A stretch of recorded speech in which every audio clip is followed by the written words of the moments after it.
Hello everyone, আমার একটা interesting একটা হিস্টোরি মনে পড়লো। যে সালটা আমার মনে নেই, বাট ইন্টারেস্টিং হিস্টোরিটা হচ্ছে যে এক লোককে সিপিএ মার্কেটিং শেখাইছে একটা কোম্পানি। সেই কোম্পানিটা সিপিএ মার্কেটিং শেখানোর পর তাকে বলছে যে তুমি কিছু টাকা দাও আমাদেরকে, আমরা ওই টাকাটা ডাবল করে দেবো। তো সে 1 লক্ষ টাকা দিয়েছে তাদেরকে। দেন 1 মাস পর তাকে 2 লক্ষ টাকা দেওয়া হয়েছে। তখন সে তো মহা খুশি, কারণ 1 লক্ষ টাকা দিয়ে দিল 1 মাস আগে। দেন 1 মাস পর তাকে 2 লক্ষ টাকা তারা প্রোভাইড করলো। দেন তার 2 মাস পর তাকে বলা হয় যে তুমি তো এর আগে দিয়েছো 1 লক্ষ টাকা, আমরা সেটা 2 লাখ টাকাতে কনভার্ট করে দিয়েছি। এখন আমরা আমাদেরকে তুমি 5 লক্ষ টাকা দাও, আমরা এটা 1 মাস পর 10 লক্ষ টাকাতে কনভার্ট করে দেবো।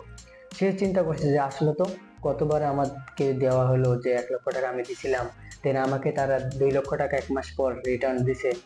তো আসলে আমার এখানে যাওয়া উচিত, এদেরকে টাকাটা দেওয়া উচিত। সো সে আবার 5 লক্ষ টাকা দিয়েছে। 5 লক্ষ টাকা দেওয়ার পর 1 মাস পর আবার তাকে 10 লক্ষ টাকা তারা রিটার্ন দিয়েছে। সো এইভাবে চলছিল প্রায় 6-7 মাস। এরপর ওই কোম্পানিটি ওই লোকটিকে বললো যে আপনি তাহলে অনেক টাকা ইনকাম করেছেন, আমরা আমাদেরকে দেখলেন যে কিভাবে সিপি মার্কেটিং আপনাকে শিখে আমরা এই যে আপনাকে এত টাকা দিলাম।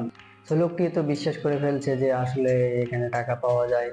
তো কোম্পানিটি তাকে আবার বলছে যে আপনি তাহলে 25 লক্ষ টাকা দেন, আমরা তাহলে এটা আপনাকে কনভার্ট করে 1 মাস পর আপনাকে 50 লক্ষ টাকা দিয়ে দেব।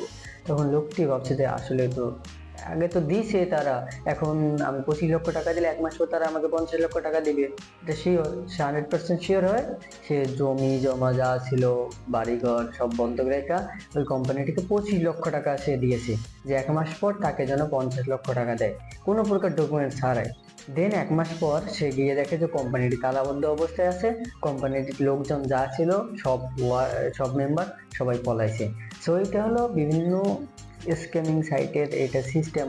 বিভিন্ন স্ক্যামার লোক আছে যারা কিছুদিন পর পর নতুন কোনো কোম্পানি রিলিজ করে, ওই কোম্পানিতে মানুষকে অক্ষর চক্করে কিছু সিপিএ মার্কেটিং দেখিয়ে তাদের কাছে টাকা নেয় এবং তাদেরকে বিভিন্ন আশা ভরসা দিয়ে তাদেরকে লুটপাট করে।